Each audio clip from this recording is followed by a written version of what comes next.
Hello, good morning, everyone. I hope everyone is safe in the crisis days that is due to Corona. Mm. Before going into the topic, first I would like to introduce myself. I am Dr. Balla Srinivas Prasad, Associate Professor in the Mechanical Engineering Department. I am working in GITAM since 2003. Now, I think everyone agrees that we all belongs to one particular professional group, that is engineering. Before getting into the actual topic, I would like to recollect the basic definition and objectives of our particular course, that is called engineering. So we'll start with the defining the engineering, then we'll slowly get into our topic.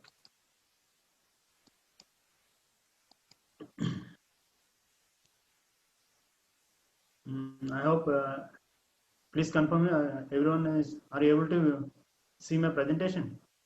Okay, then it's fine. Now recollect. Try to give your own definition, your experiences, because you have crossed the graduation level. So you are a peer group, that is engineering. Now, as part of your BTech project, you might have contributed something for the academic community. Maybe the batch consisting of 3 or 4 depends upon the college interest.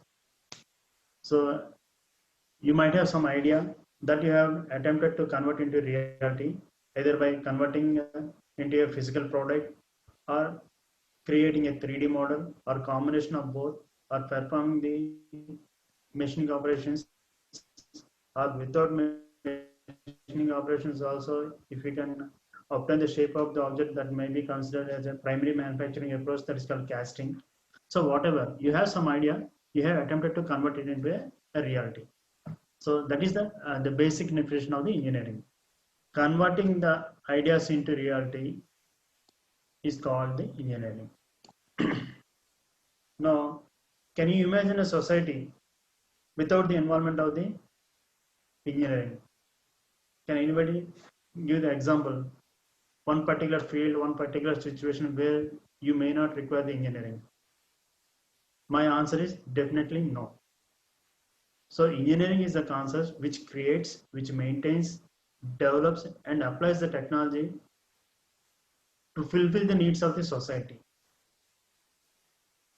Now, wherever you go, irrespective of the country and the continent, the particular society will not survive without the involvement of the engineering. It can be directly mechanical engineering or directly services of the electrical engineering, computer science engineering, any other branch. You can take any other branch.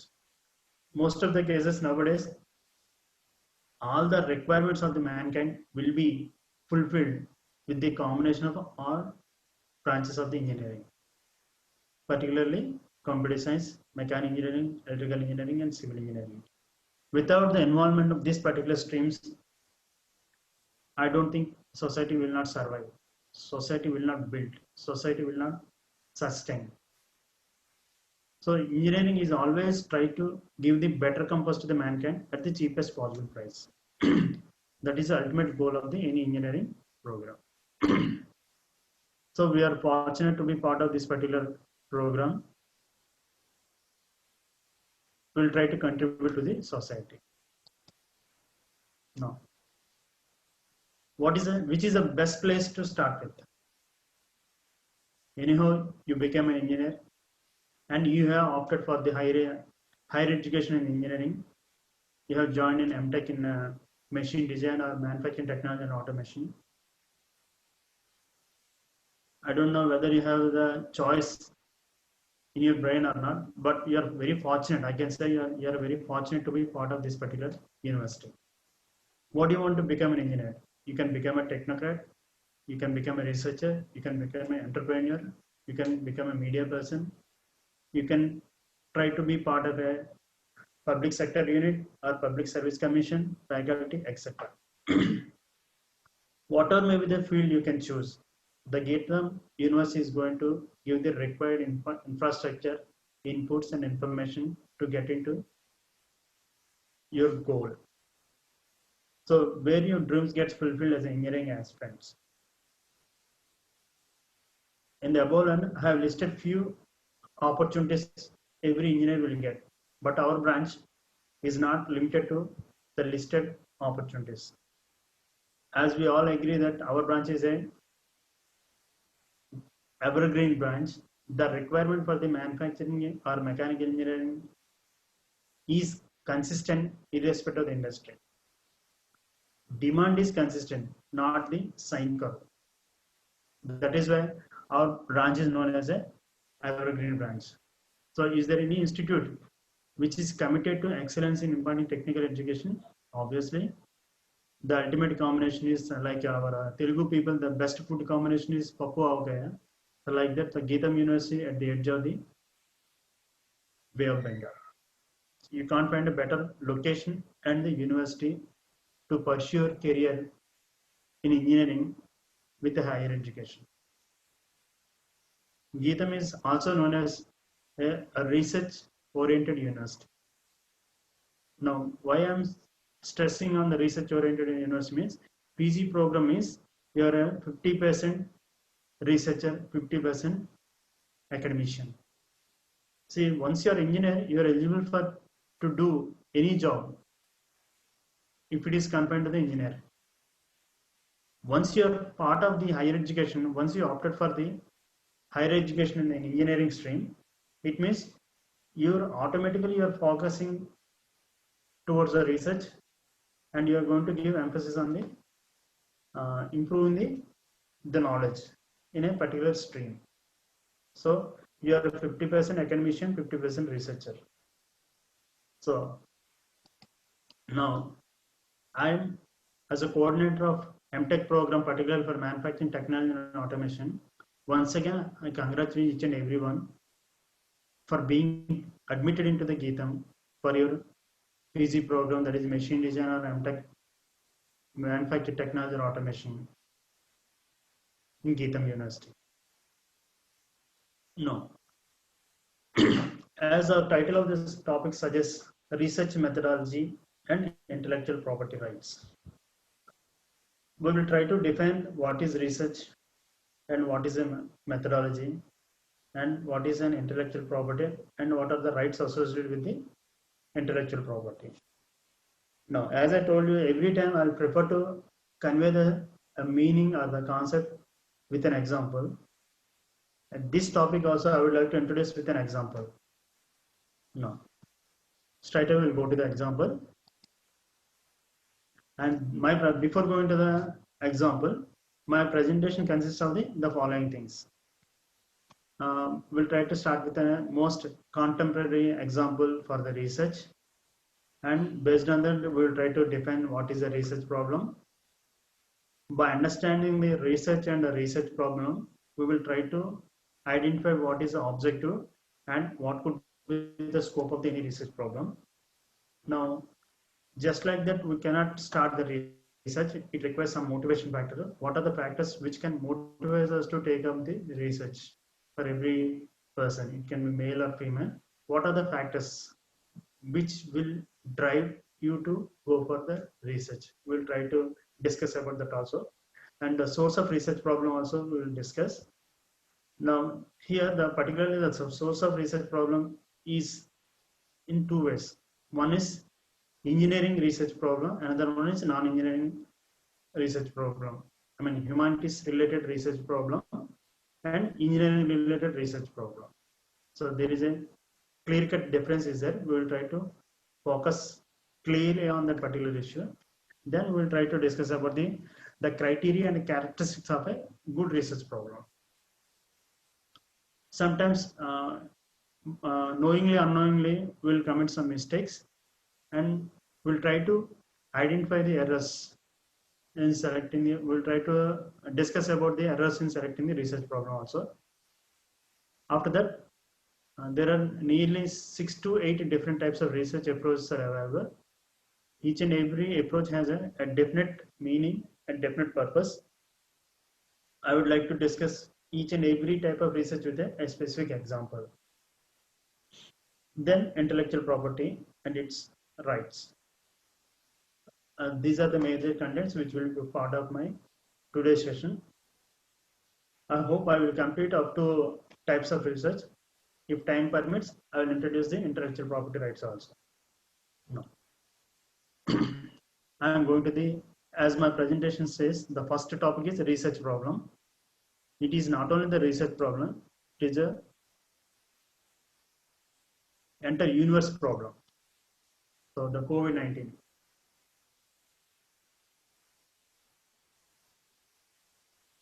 So entire world is struggling with the COVID-19. Now, I don't want to define what is a COVID, what is the symptoms of the COVID, but I would like to discuss with the procedure involved in identifying the medicine or the vaccine. Again, there is a small difference between the medicine and the vaccine, which vaccine eradicates from the society, whereas the medicine can control the bad effects of, due to that particular virus in a quickest possible time. There is a due to medicine, there is a possibility of reoccurrence. Due to vaccine, there is a guarantee for elimination of this particular virus from the society. So it can be medicine or the vaccine. It has to go through the certain procedure. So that is what we are more interested in. So I think around January 2019, the first case of the COVID was registered in India. Few months before that, the COVID cases were started registering at Wuhan, China. Now the situation is, we are in August 2019. I think we are all aware of the how much struggle we are facing in our daily life. In the state of Andhra Pradesh, daily 5,000 cases on an average is coming. This number is more or less similar with respect to Telangana state also. If you consider our country, daily nearly 1 lakh cases are coming up. If you consider the entire universe, nearly 10 to 15 lakhs per day from all countries, we were able to identify as a COVID-19 patients.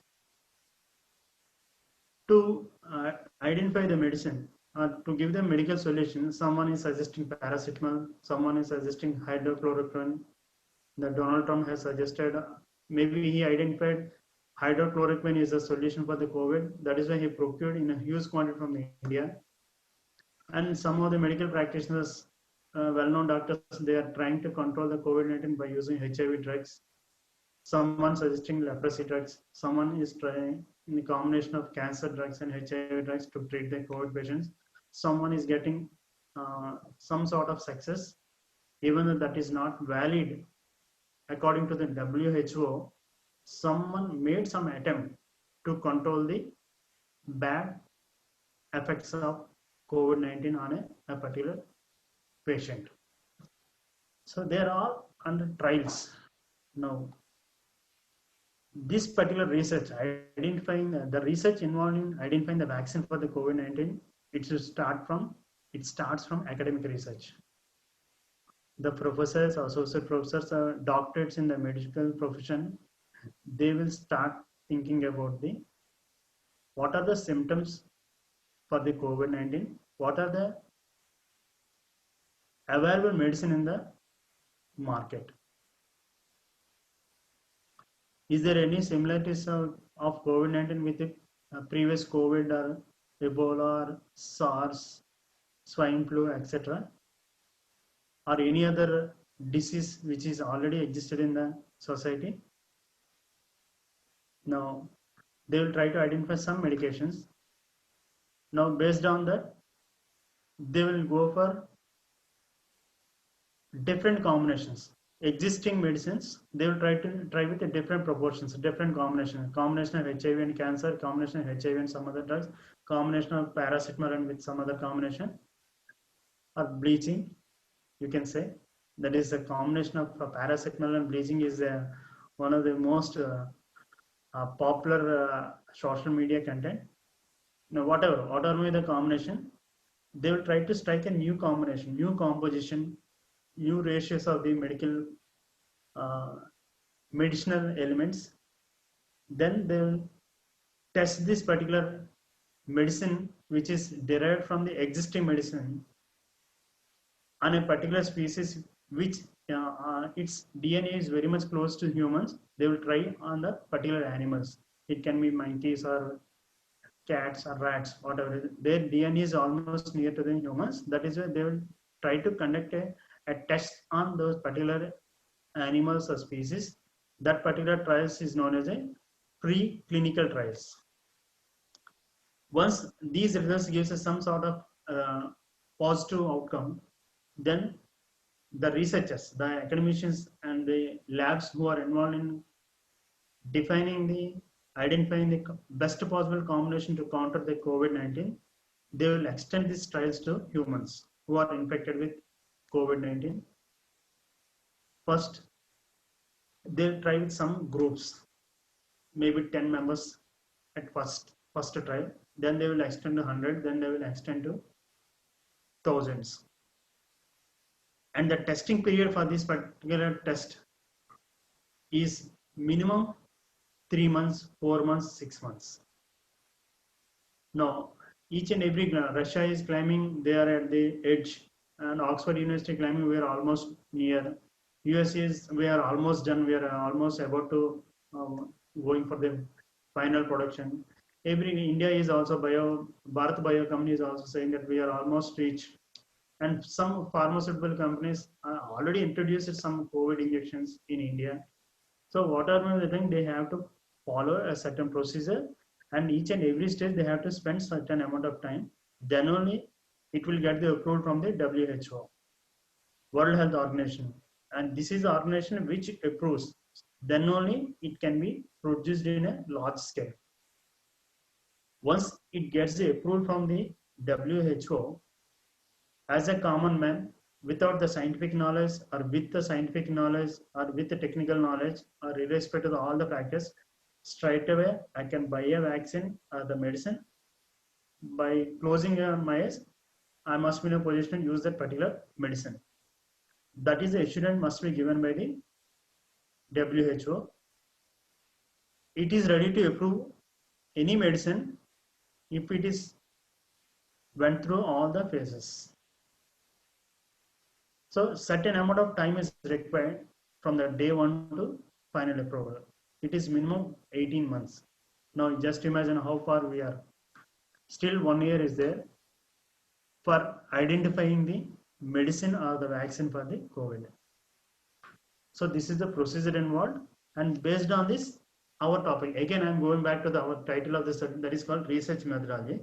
First we'll try to understand the research methodology and the research. Now, as we discussed in the 5 to 6 different steps, which is each and every steps requires minimum 3 to 6 months. Now it has to go through a systematic and rigorous investigation for a situation called COVID-19 in order to generate a new knowledge or the new medicine or validate the existing knowledge. If possible, they will try to define a new medicine, or they will try to suggest maybe the combination of HIV and cancer, maybe the combination of paracetamol and HIV drugs will be a solution for the COVID-19. This is called the research.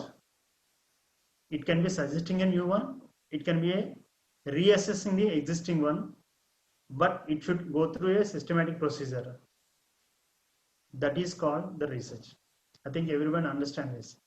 The systematic, rigorous investigation of a situation or problem in order to generate a new solution or validate the existing knowledge is called research.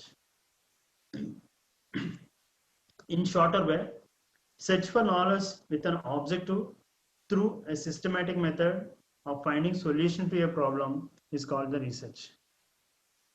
So this is about the deriving the definition from the example. No, that is my objective of introducing this particular study. Even though I may not belong to the medical community, but I can be one of the sufferer. in future. So far, maybe we are not suppressed due to COVID-19. There is no guarantee for us we can stay away from the COVID-19. We have to be prepared for that. So that is why I took this example, even though it does not comes under uh, our our stream of education. But as an engineer, as a mechanical engineer, I can definitely relate it to this particular situation. Now, assume that within 1 year or 1.5 year, you will find vaccine or medicine for the COVID-19. By the time medicine comes, throughout the world, nearly 20% of the world population may be affected with the COVID-19. At least 5% of this population, due to their immune system, they may have crossed the COVID-19 also. So throughout the world, population is around 800 crores. If you consider the 20% population, it will be around 30 crores throughout the world. Much beyond this number, not exactly this number, 8 into 20, you can nearly a huge number which will be expected to be affected by the COVID. Now, by the time the medicine comes, the population will be affected with the COVID-19. Now, you need to identify how to detect the COVID-19 patients. For that purpose, it requires a specific device, a specific object that is called nasal swabs. Nasal swabs. This is made up of a particular resin. The property of this particular resin, once it gets solidified, it will have a very smooth and highly flexible object will be developed. So these nasal swabs are highly in demand. Each and every country, every state required huge quantities. So how to produce these nasal swabs in a large quantities? For that particular purpose, US government has introduced 3D printing technique to produce nasal swabs in large scale. One particular, at a time, each and every machine can produce 300 swabs within 20 seconds. So that is the amount of speed is involved in producing the goods, because the requirements of the nasal swab is very much high in number. That is why, to counter this particular situation, they have adopted 3D printing technique to produce a nasal swab. Now, why I am suggesting this, I am insisting on this particular technique is, that students of this particular section is a combination of machine design and the manufacturing technology and automation. And 3D printing technology is a combination of both the design and manufacturing. So 3D printing is an extension of the CAD/CAM. So if you can consider the CAD/CAM, application of digital computers in the field of design is a CAD, and application of the digital computers in the field of manufacturing is computer-aided manufacturing. Simply, if you want to define the CAD/CAM in a single line definition, this is the best possible definition. Now, CAD means it is going to develop the object which is supposed to be prepared as a single unit, and this particular model must be prepared on the 3D CAD model. To prepare the objects in 3D CAD model, you require the concepts of machine design or application of digital computers in the field of design. Now, once the 3D model is there, the 3D printing technique eliminates removing of the material. 3D printing is popularly known as additive manufacturing process. It can be conventional machining with a lathe machine or drilling, milling, turning, or CAD/CAM, CNC milling, drilling. Irrespective of the conventional or CNC milling, each and every machining process involves removing of the material to obtain the required shape of the object. In case of 3D printing, it is also known as additive manufacturing process. It is adding the layer by layer so that it obtains the required shape of the object. So that is why this is known as the additive manufacturing process. And this is a technique which is adopted to produce the nasal swabs in a large quantities in a quickest possible time. And the 3D printing technique is the most popular technique in the current situation. Now, why I'm again insisting on this particular 3D printing is this particular technique requires the services of the machine design and the manufacturing technology, because even after the emergence of the medicine for the COVID-19, by that time huge amount of population will be affected by the COVID-19. To identify the COVID and non-COVID patients, it requires a test kits which consists of the nasal swab, and this is the only device which can be inserted on the nose of a particular person. To tackle that particular demand, huge amount of demand for the people with the 3D printed expertise. For 3D printing, the expertise with 3D modeling is very essential, along with the 3D printing activities. Once the 3D model is there, it is going to be converted into .stl file, stereolithography file format. Then this particular file is only allowed to use as an input for the rapid prototyping machine or 3D printing machine or additive manufacturing machine. So 3D printing is also known as additive manufacturing. It was treated as quoted as a rapid prototyping. So there is no need to test this component again. Whatever the testing with respect to dimensions, size, shape, strength, everything was validated as part of the 3D model development. Straight away, it is involving producing the prototype. There is no model testing, again nothing is required. Straight away, you can pick the one of the object from this particular lot, you can insert into the infected patient with a proper medical procedure.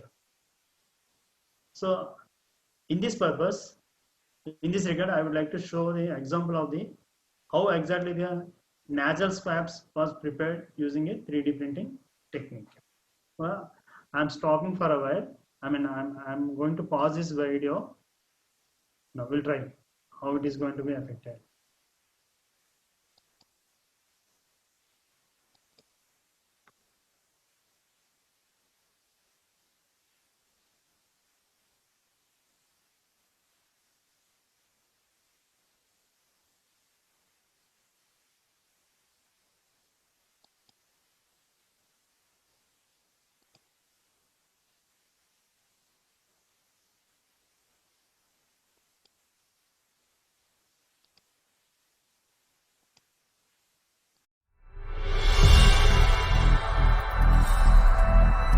At EnvisionTech headquarters in Dearborn, Michigan, we are growing and harvesting COVID-19 test swabs by the thousands and distributing them to healthcare heroes nationwide who are combating the global pandemic.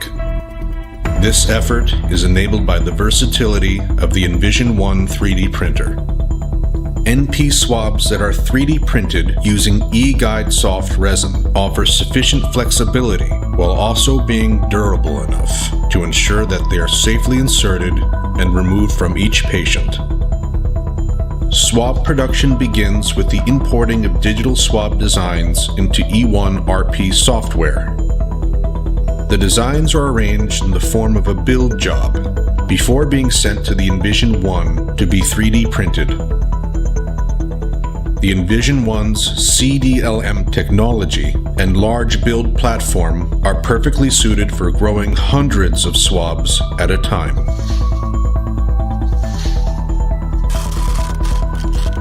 Once harvested, the swabs are rinsed in ultrasonic baths of isopropyl alcohol before being spread out in a single layer and placed in a dehydrator for 30 minutes. After the swabs have cooled, they are taken to a post-curing station where they are irradiated by UV light. The light-cured swabs are then sorted and inspected before being weighed and bagged. Quality controllers inspect and measure swabs from each bag to ensure that each batch matches the required specifications. The approved batches are taken to an ISO 13485 certified facility specializing in pharmaceutical steam heat sterilization. Once thoroughly sterilized, the swabs are packaged and shipped to healthcare facilities all over the country. At EnvisionTech, we are working hard, day and night, to protect you and your loved ones, so everyone can go back to work safely. State governments, hospitals, and schools can acquire our NP swabs by reaching out to us at envisiontech.com/envisiontech-COVID-19-efforts.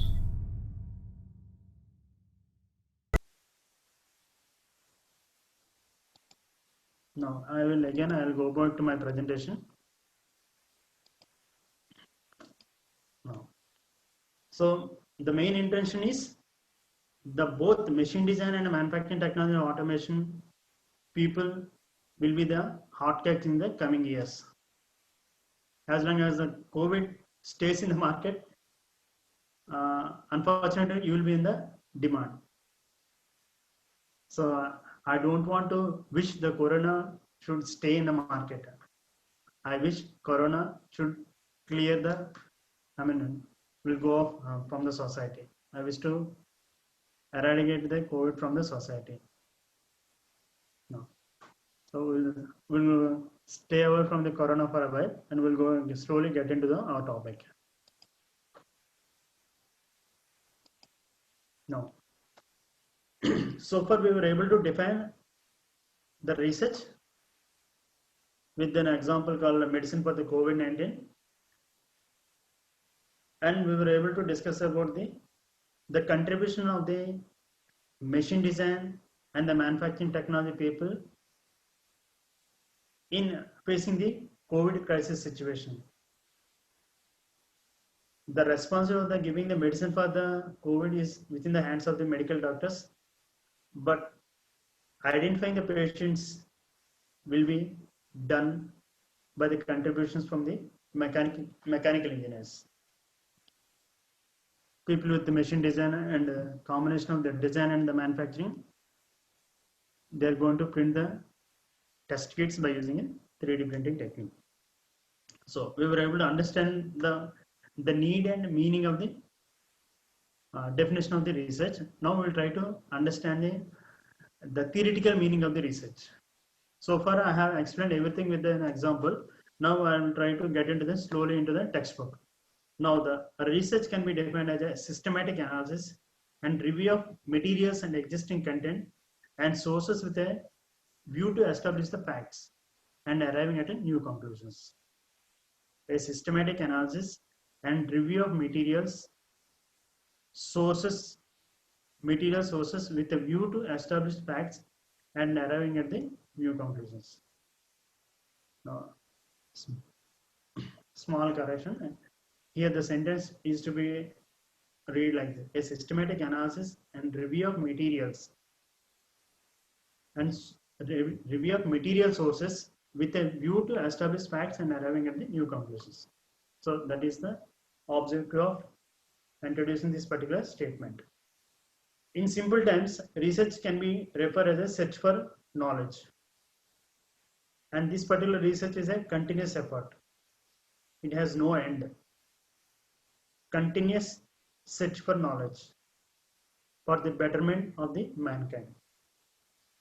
Now, again, research is a scientific and systematic approach for information on a particular topic or issue. Scientific and systematic search for information on a particular topic or issue is called research. This particular statement is 100% in a single word. If you can represent the same sentence, is called literature survey for any research problem. A scientific systematic search for information on a particular issue or the topic is called literature survey. Literature survey is the basis for any research problem. What are the methods available? What are the sources available? What are the publications are available? What are the procedure steps are available on a particular issue, on a particular topic? This is called the literature survey. Now, it is also known as art of scientific investigation. Research is also represented as a art of scientific investigation. Just like that, we cannot conclude any fact. No trial and error methods. If you want to conclude anything, we have to go through a certain scientific procedure. It must be validated and it must be compared. Then only you can conclude. Your conclusions will be validated by experts. Then only you can declare as a new discovery or new finding. So basically, research is an academic activity. No, thus we can conclude the research as an original addition to the available knowledge, which contributes is further advancement. Definitely. Now, if you, once you're part of the MTech program, definitely as part of your BTech project, you might have referred some journals. It can be SCA journals or Scopus journals. You might have referred a good journal. Each and every paper, every research publication will have some references. These references are nothing but the people who contributed in the same field prior to your work. Before you have attempted some new, you have attempted some work. These references are going to be the basis for your new attempt. So that is why research can be concluded as a original addition to the available knowledge, which contributes further advancement. Even after completion of your work, maybe your junior or sub-junior of your college, someday he will pick a project book of yours and he will try to extend the same work in the same topic. So you are going to add something to the existing knowledge with a provision to future development. That is called the research. That is the fundamental meaning of any research work. Now, to represent this in with a small image, I have represented all the content. Now you need to identify a research area, then go for the literature support by referring to the Google or a library, what are maybe the web sources or non-web sources. Then try to identify the drawbacks of the existing work, then formulate your new work and compare, analyze and come to a conclusion and contribute to the existing knowledge with a provision to scope for the further study. So I think now you can recollect last page of your BTech thesis. You might have included one particular subsection called scope for the future study after the conclusions. So this is what a research consists of: literature survey, art of scientific investigation. It's an academic activity. It needs comparison. Then it needs to be contributed to the area you have attempted to solve. Already some facts are there. You are going to add something to the existing facts with a provision to scope of future study. That is how we can define the research. Now, scope and objectives of the research.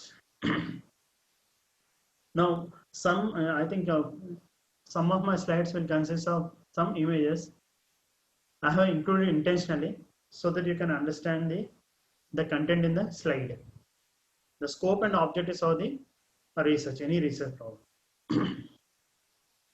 Now, assume that you have attempted some research problem. It will have some unsolved issues.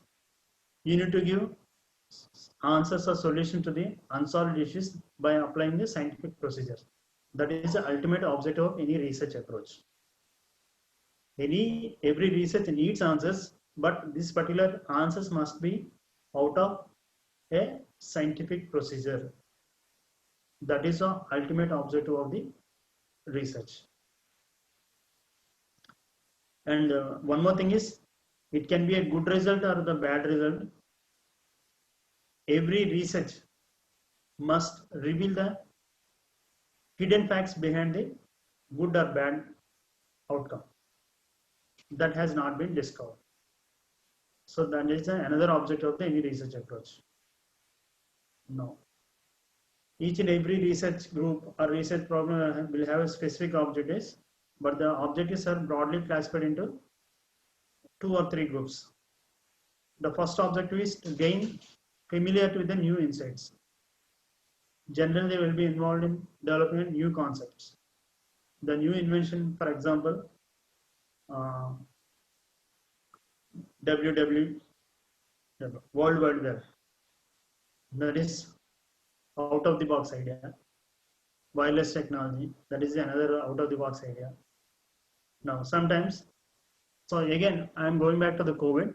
Suppose the most common symptoms for the COVID-19 is someone is saying that continuous dry cough, fever beyond 103. Someone says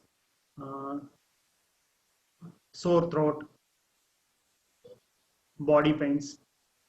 So these are the common symptoms which were conveyed through media extensively in India or abroad, I mean throughout the world. Now, any research program which works in the field of encounter the COVID-19, they must predict the reasons particular to the individual situation or a group. Suppose if they are claiming fever beyond 103 is the primary cause for the COVID-19, they must be in a position to defend, predict accurately. Similarly, with respect to sore throat, similarly with respect to dry cough, how much they are affecting, what could be the, for every 10 persons, if the predictions are correct, every 10% who are segregated based on the similar, these particular symptoms, if they are identified with the COVID-19, that is then we can say it is a precise prediction. So a research must be in a that position.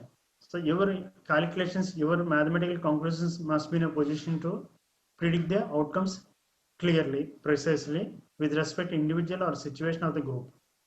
So that is one of the objective, another important objective. Now, next one is about the, if we consider any mechanical system, once the mechanism, if we can identify the figure, a generator, some mechanical system, two bearings and one shaft is there. If they started rotating at high speeds, definitely it is going to exhibit some amount of vibrations. And these vibrations, each and every vibration outcome may not be harm to the system. Vibration level to certain level, it is not going to disturb the system.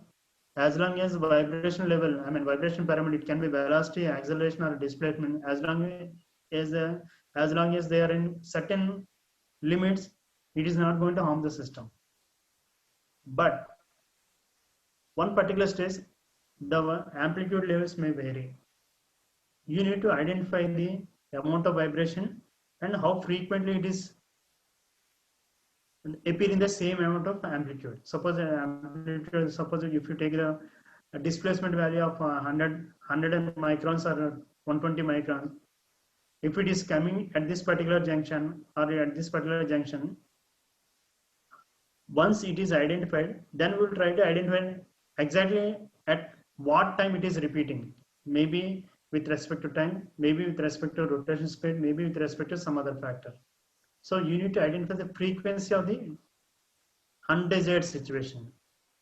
So that must be predicted with the help of sensors. Sensor is going to sense the signals from the actual operation.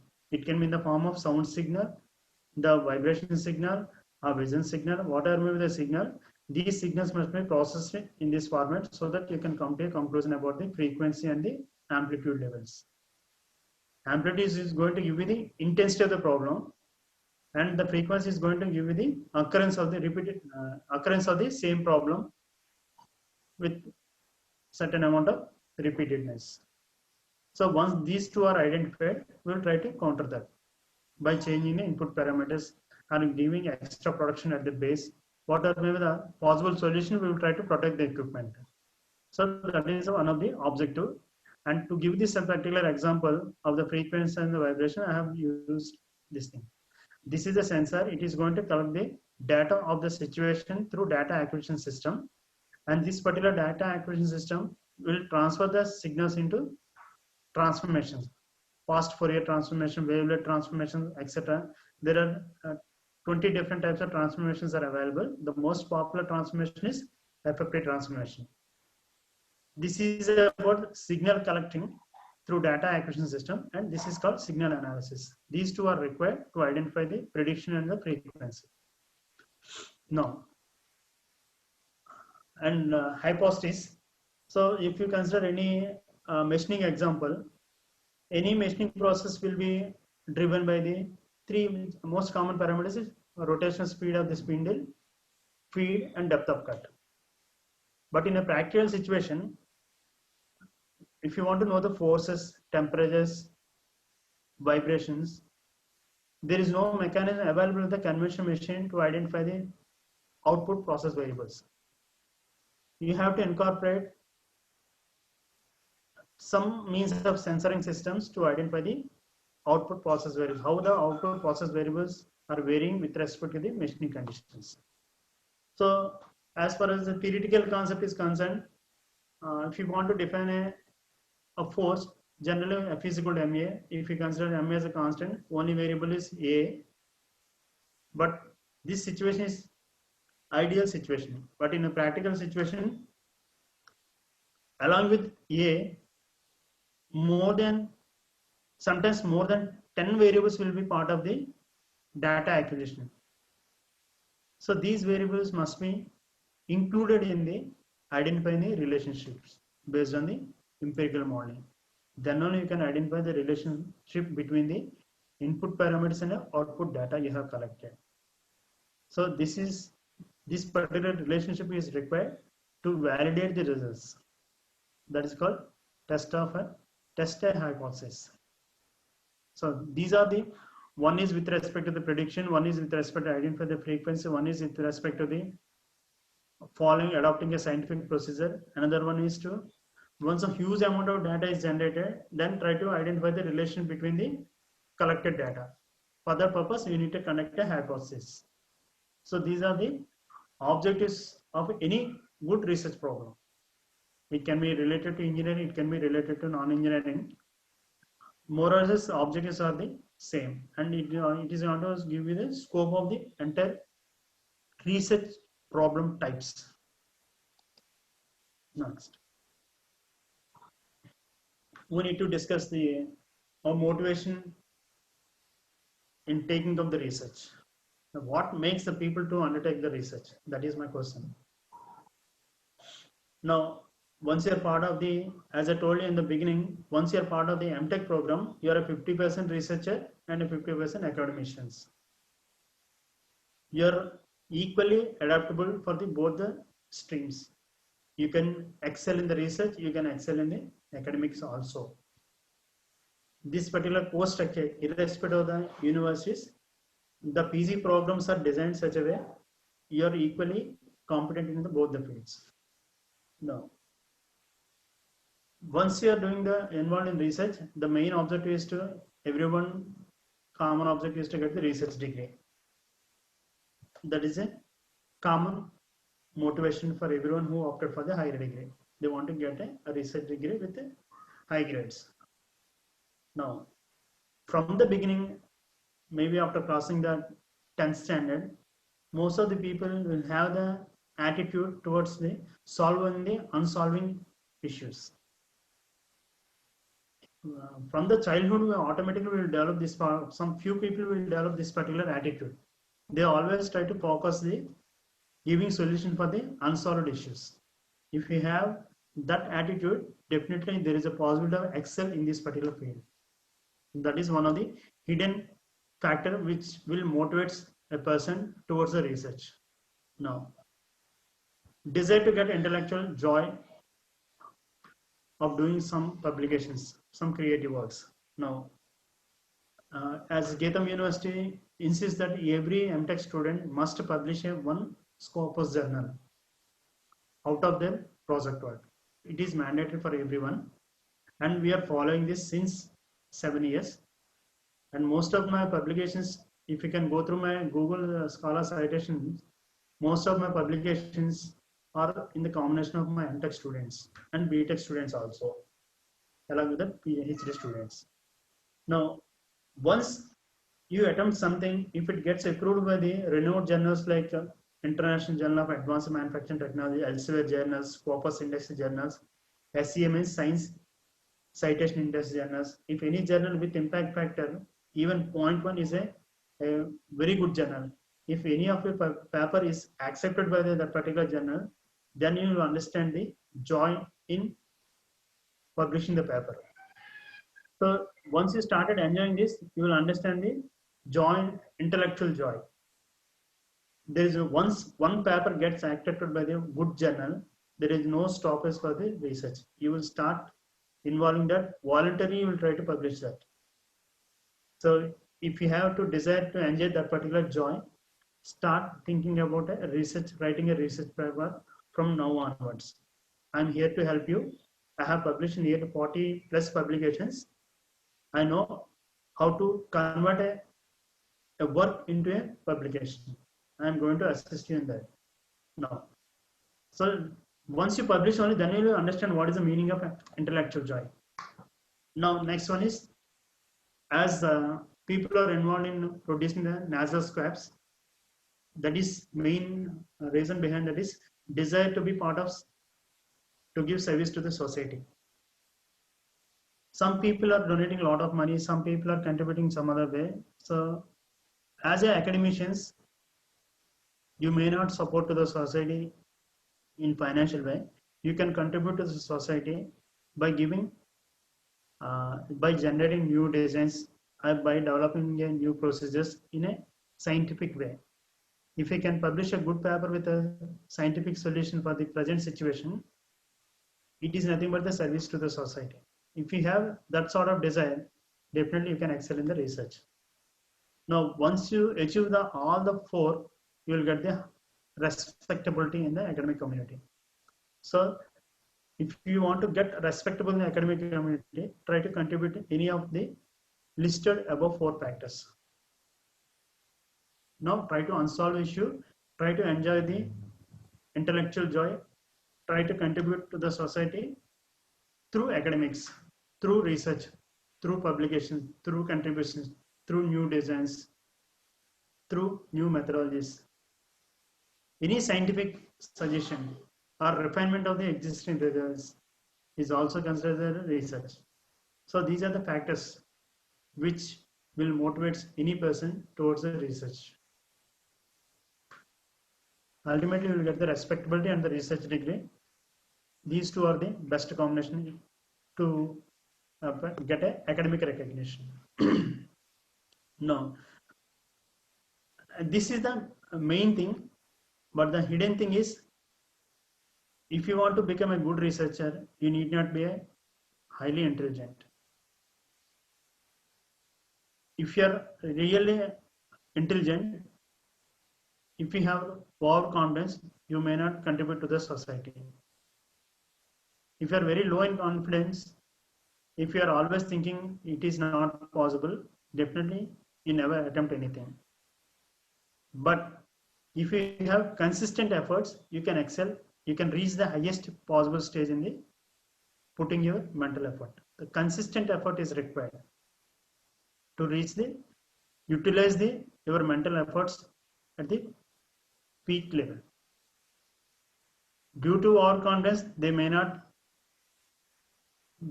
ignore the efforts.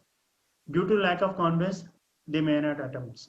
But with the minimum amount of confidence, you can reach with the minimum amount of consistent efforts and confidence, you can reach the utilization of your mental efforts at the peakest possible stage.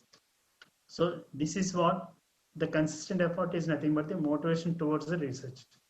That is what required to reach the peak in the research level. Okay, that is the object of showing this particular figure. Now, source of research problems. So you can select a problem related to mechanical engineering or manufacturing engineering or electrical engineering, CAD/CAM, multi-sensor fusion, finite element method, what are maybe the thing? Once you have decided on a topic, then the 4 factors will influence the final outcome.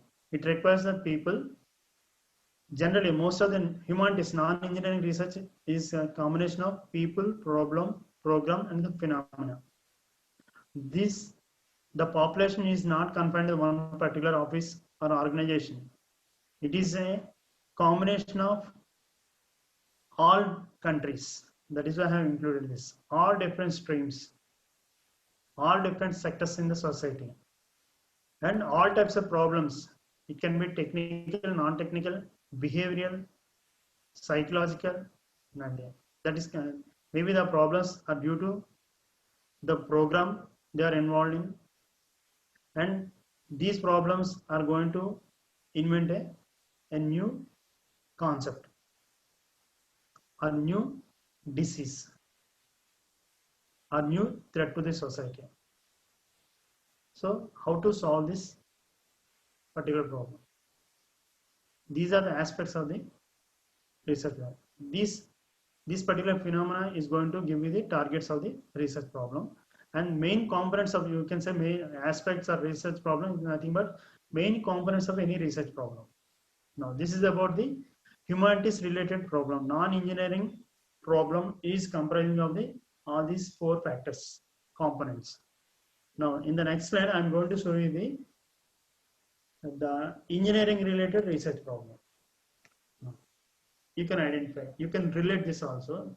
I think engineering always strives, works for the improvement. Before starting anything, it will always identify, start initiated with the problem, need of the hour. Then they will go for the multiple options. Once they have brainstormed with the multiple options, they will they'll prepare a procedure. They are going to define a new procedure for their approach. Create the holistic atmosphere. It can be experiment, it can be combination of the modeling and analysis, it can be combination of modeling and the manufacturing, it can be experiment and the testing, it can be any combination. Whatever the combination they have adopted, they always try to improve the existing methodology and give a better solution. And this is step by step, it is explained here. Define the problem, then try to collect the literature survey, background of the research, then try to identify the drawbacks of the existing literature. These drawbacks will become a targets to the new approach. These targets will be specified as a requirements. Now, how to achieve these requirements? Then try to give the possible options. Brainstorming, definitely research is a group activity. Each and every people will contribute their own solution. Then we'll try to evaluate the solution. We'll try to pick a best possible solution, optimum solution. We can say optimum solution.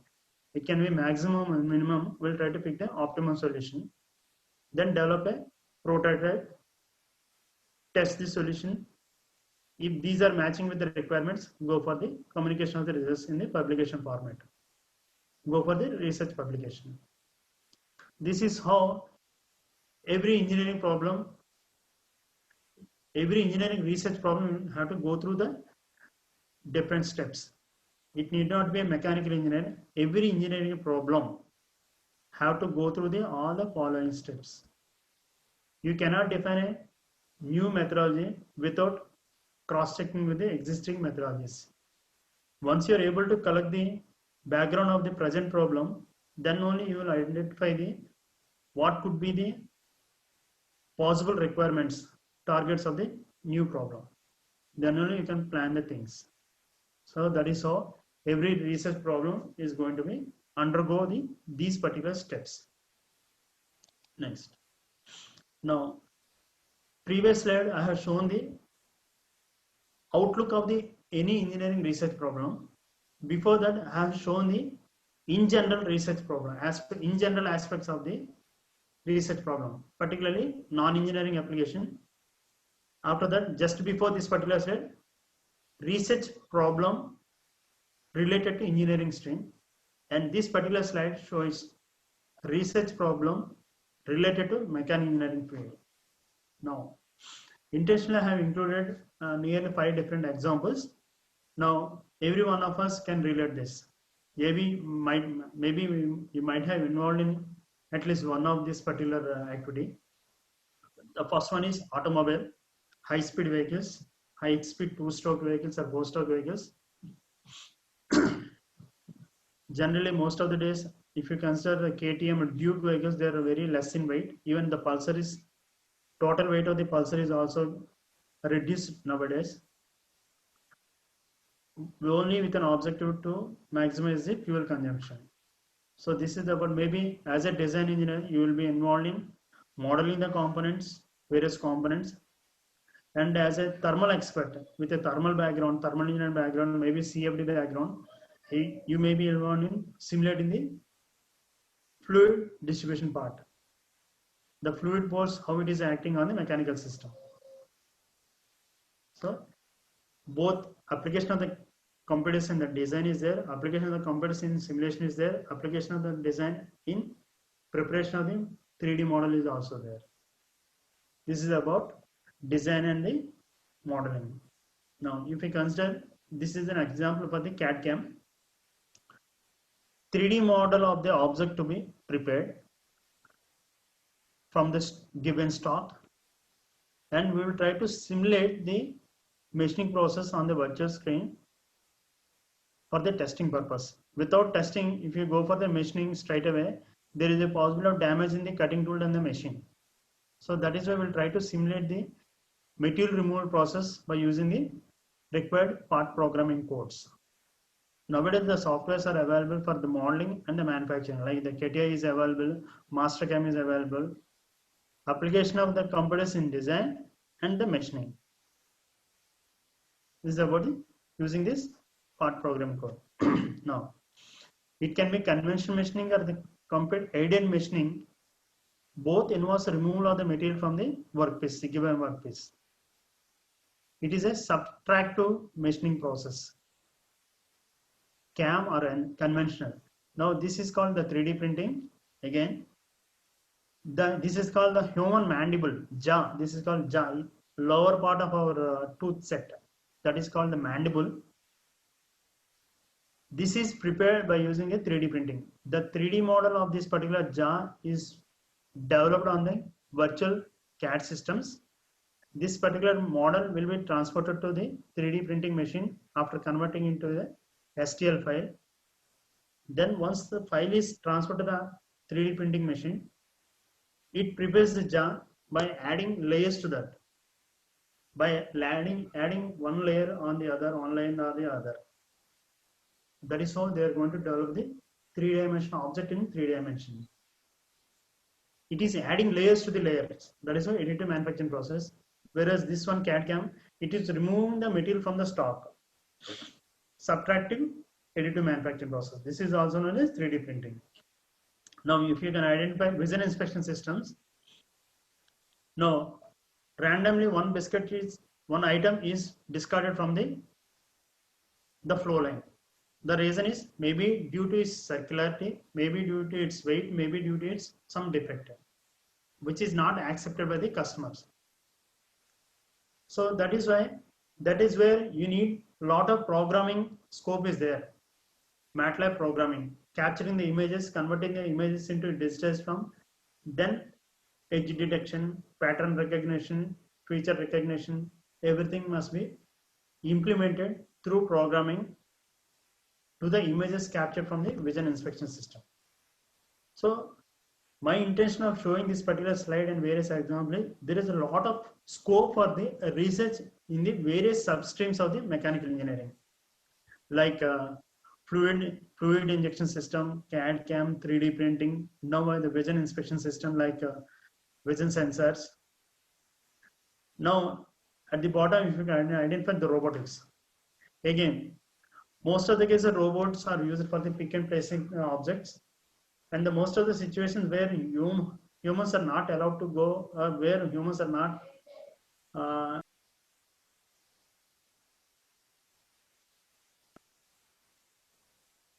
robots can be used as a substitute for the mankind. Now, again, kinematics, dynamics, position control, reaching the location, all other factors will be controlled by the application of the robot programming. Again, the lot of scope is there for research in the robotics. So my emphasis showing on this particular slide is to give the scope of research in the field, various fields of the various subdomains of the mechanical engineering. It can be related to design, manufacturing, robotics, visual inspection system, thermal engineering, anything. It gives mechanical engineering is going to give the lot of scope for the research. That is going to that is one of the way to contribute to the society with your inventions, your contributions, and publications. Next slide. Now, criteria for the good research. Now, for every research, we are, as I discussed in the previous slide, we need to collect the existing literature. Now, I think you might have observed some of the publications, some of the papers, their approach, their results, and their methodology is clearly defined in the paper. At the same time, few papers, their approach, results are not clearly mentioned. If any research publication is supposed to be regarded as a good research publication, it must clearly define the procedure, what they have adopted, and what is the purpose of their study. That must be clearly defined. If they define clearly, then it is going to give the scope for the future investigation. So a good research paper must give the clear details about their developed approach, what are the factors they have considered, what are the assumptions they have made. Everything must be clearly defined as part of the purpose statement of the purpose in the research publication. If any paper is available in that format, we can consider as a good research paper. Now again, I'm going to give you one more hint. Try to identify one paper of your liking. If you consider that is a good paper, then try to identify the number of citations it has received. If any publication has got more than 20 citations, you can say that is a good research publication. If any researcher has got total number of citations more than 200, you can consider as his contribution towards the research is significant. Now, coming to the next factor, the research procedure used must be described in sufficiently detail. That is what we have discussed now. Now, this is required for the further advancement. Now, as I discussed in the previous slides, it can be good outcome of your approach. It can be failure of your approach, but you have to write the report with the frankness. If it is good, there is no problem. If it is a failure design, you have to identify the reasons for the failure and you have to record the reasons of the failure with a frankness. So why I am saying this particular statement is refinement of the existing procedure, refinement of the results is also comes under some sort of research. Here, from the researcher point of view, frankness is required. You have to admit the facts. You have to admit the facts out of your procedure. Now, sometimes in some of the papers, you might have observed people will do some research in the machining or manufacturing. They will try to validate the procedure by using one test conditions. That is not sufficient. If you want to claim something, if you want to conclude something, you need sufficient amount of data to validate your results. For that purpose, the experiment design must be minimum 30 tries or 27 tries or 50 trials, then go for the optimization. So that if you have to adopt Taguchi methods for designing your experiments, minimum 3 variables, 3 outcomes, and 2 different combinations, that is not sufficient. Minimum 4 or 5 is required so that the entire experiments will comes around 54 or 55 trials. And these trials are going to give you the 20 columns data, at least the 10 rows data. 10 rows and 20 columns data. This amount of data is required to conclude on any approach. Without validating your approach on huge amount of data, you cannot generalize as a uh, you cannot claim your findings as a good outcome. So you have to validate with a sufficiently amount of data. You have to validate your procedure with on sufficiently adequate data. Then only it is going to give you the reliability of the results. If the results of your paper or the thesis are found to be good, then you can consider it a good research, and that will be the one of the factor for a good research work or a good research publication. So reliability validation is required, and the validation is also must be done with a sufficient amount of data, not with the small tables. So there is a one of the factors which can distinguish the good research and the regular research. So these are the criteria will be considered as the criteria of the good research. Okay, next. Now I would like to show some cases, case studies regarding the application of the various research methodologies, various research works I have taken. Now, once part of GITAM University, I was fortunate enough to get 2 projects from the Government of India. So far I have completed 2 projects. That is one from DST, SERB, Science Engineering Research Board. The project title is Design and Development of Adaptive Controller Design for CNC Milling. Another one is Infrared Thermography for the Condition Monitoring.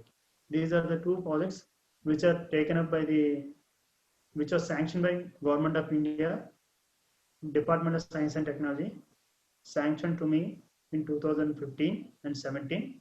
I have completed these 2 projects. Now, whatever the project, it can be DST or condition monitoring or adaptive controller. Every time I would like to complete my project with the help of by involving I can say, okay, I admit that I will always involve my scholars, the people who are working for their project, BTech project or MTech project or PhD work. I will try to involve them directly into the machine. I will give free hand to the students. Definitely, it will be under my monitoring only, but I will give the scope for implementing their ideas. Sometimes the machine got damaged also, but I have invested some money to get it back to the normal condition. But my object is to give scope for the students to learn, to implement their ideas. Every student will go through these certain programming procedures. If they ready to customize the programs, or if they're ready to modify the programs to suit our requirement, then it will be a decent amount of research for the BTech students. That is why I have involved most of the students in the projects. I would like to show the entire implementation of the adaptive controller design in this particular video.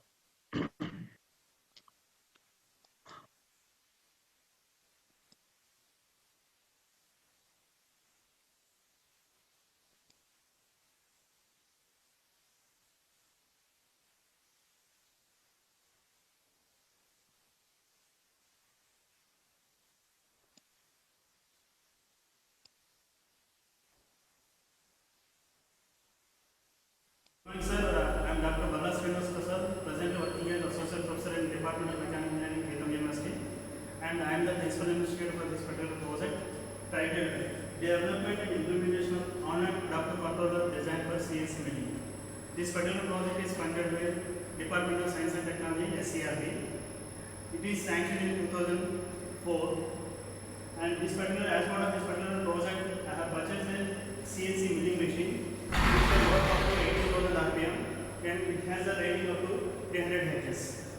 As part of this particular equipment and as part of implementation of this particular project, we have also brought a crystal accelerometer, and it is going to use as a sensor for measuring the vibration data.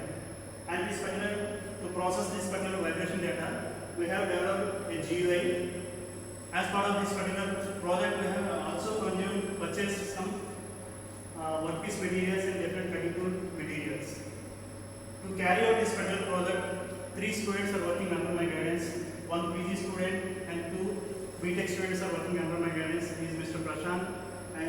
Mr. Program and Mr. Damat. These people are working under my guidance since 1 year, and I have developed a logic such that it is going to capture the vibration signal, and we are going to determine the vibration parameter by using some signal processing techniques. For this particular purpose, I have used two different transformations called HST and FFT. And this particular purpose, we have developed a GUI, and this particular GUI is capable of working not only milling, even though this is intended to develop a controller design for the CNC milling, this is capable of applying the same logic for the drilling operation, coring operation, turning operation. And coming to this, there are nearly 10 different stages are implemented as part of this particular GUI. And during the experimentation, we have designed an experiment as per the workpiece and cutting tool combinations. For this purpose, I have purchased pneumonic, titanium, different grades of aluminum, different types of paints, and these particular workpiece materials are machined with different cutting tool combinations. Now, I am going to show the implementation of the execution of this particular machining process.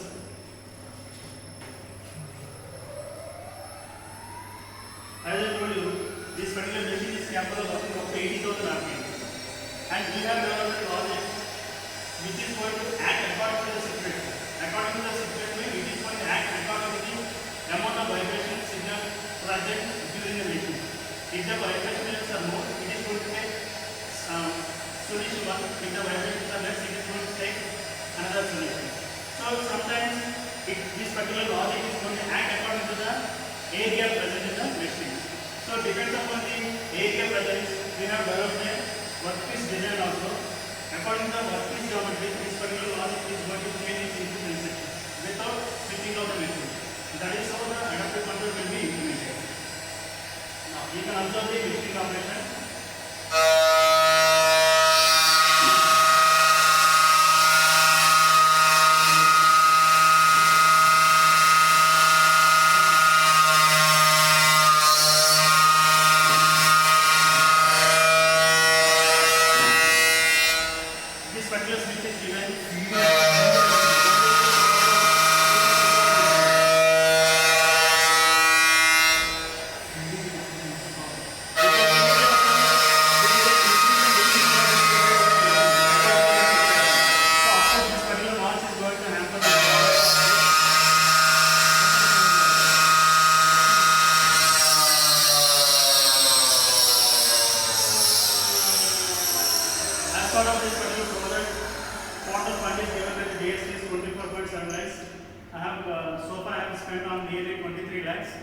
And as part of this particular project, one PhD student is already awarded, another student is already submitted.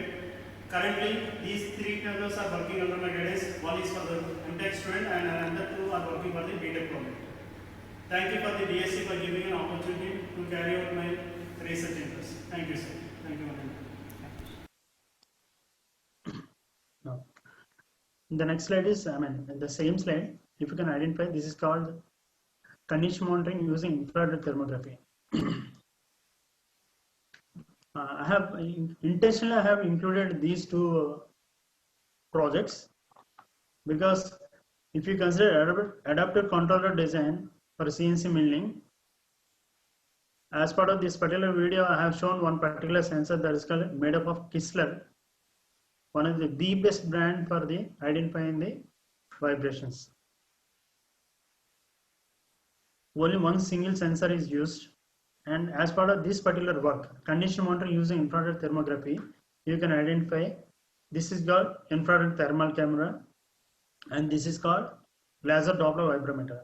It is going to detect the amount of vibrations present during the machining, and it is going to capture the tool tip temperature while the workpiece and cutting tool are interacting during the turning operation. This is milling operation, this is turning operation, this is 3-axis CNC machining operation, this is 2-axis precision machining operations. Now, and this is where you can identify the adaptive control means it is going to work according to the situation, highly adaptable control system.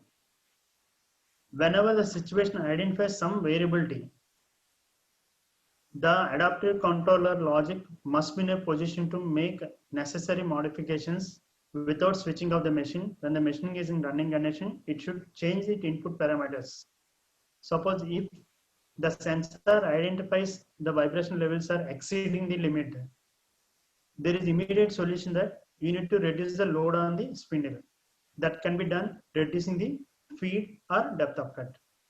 Sometimes when there is an air gap is present here, there is a scope for increasing the speed rate so that you can reach the destination in a quickest possible time. So that is how we can increase or decrease the feed rate or depth of cut or rotational speed according to the situation, which is collected through Kistler sensor in the form of vibration signal. Based on the feedback, the controller is going to make necessary modifications.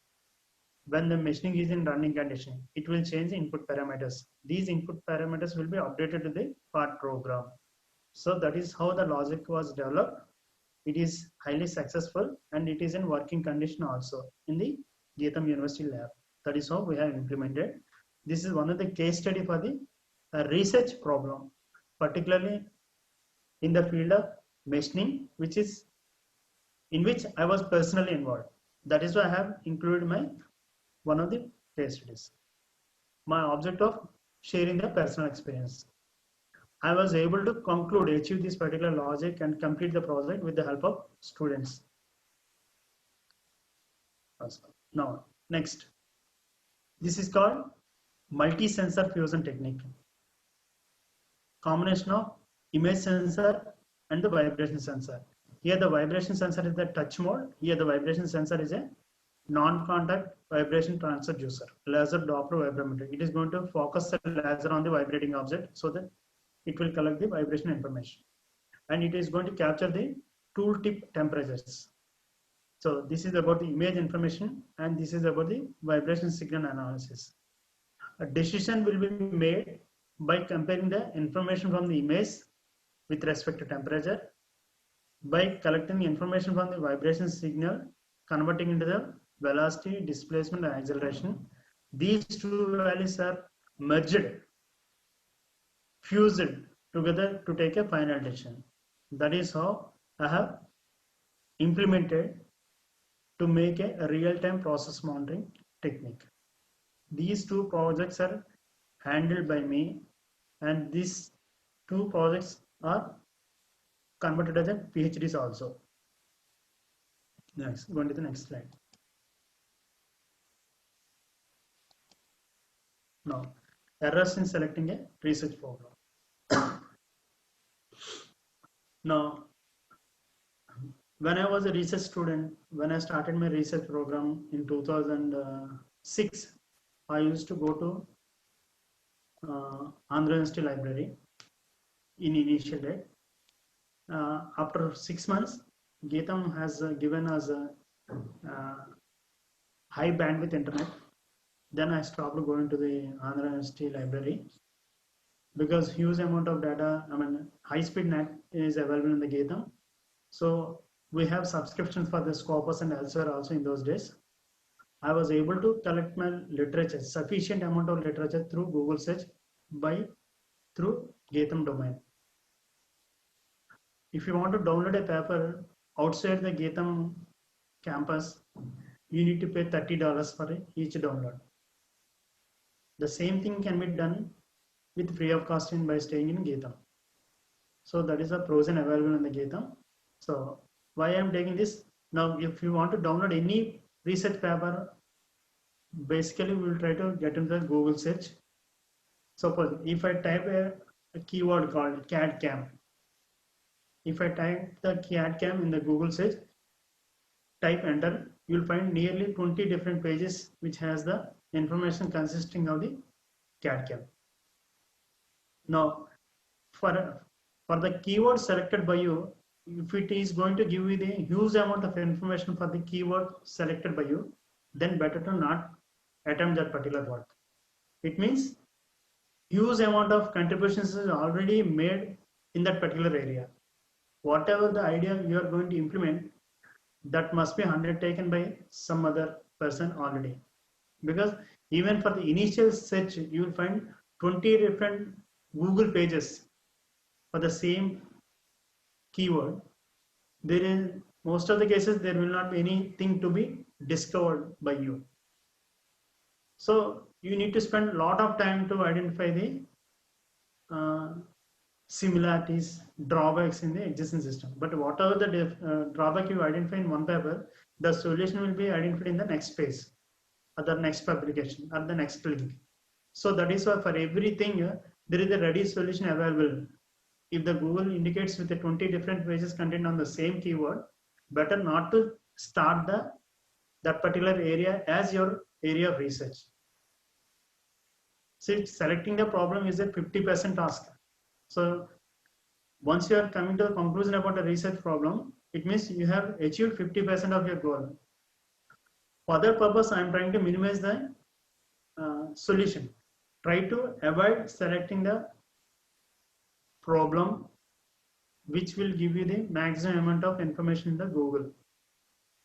If less amount of information is available for any keyword, then start that particular work. Suppose next, instead of CAD/CAM, try to enter one particular keyword, multi-sensor fusion. You will find relatively less amount of information for the same keyword, for the new keyword. Then there is a possibility of starting up this particular area as a research problem. Now, for a normal researcher like me, better try to avoid the controversial topic. I mean, challenging the Einstein equation, challenging the Newton's concept, challenging black hole. That sort of concepts must be avoided for a normal researcher like me. It is a general suggestion. Now, any problem, any research problem, suppose I have presented two different concepts in the previous slide. One is related to milling, one is related to turning. One from one funding agency, another from another funding agency. I am going narrow to a particular area. I am going deep into the adaptive controller. I went deep into the condition monitoring by using infrared thermography. So any research problem must be a narrow. Try to reach as deep as possible. Don't attempt drilling, milling at a time. So that is one of the solutions. Generally, most of the people, if they identify some solution, some methodology, they will try to extend to the more than one type of operation. That is not the way. That is not going to give you the best end result. If you can handle all types of variations in the same machining process, then it will be a good research problem. So my intention is, with respect to the third line, is go deep into the topic. Be specific about the research topic, not broad. Next,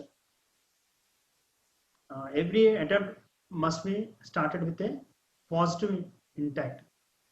Even though you don't have any ready information, you have to start, you have to prepare your brain as it is possible, I can complete. If you start with it is very difficult to solve the issue, you may not end with the same, you cannot achieve nothing. So positive intent is required and commitment is required. And try to avoid using unscientific and emotional and biased nature while taking the decisions. And most of the good researchers also, they will sometimes they will ended up making some mistakes due to their ignorance in identifying the precision of the instrument. They will be busy in developing the developing a methodology, but they will ignore the precision of the instrument. If the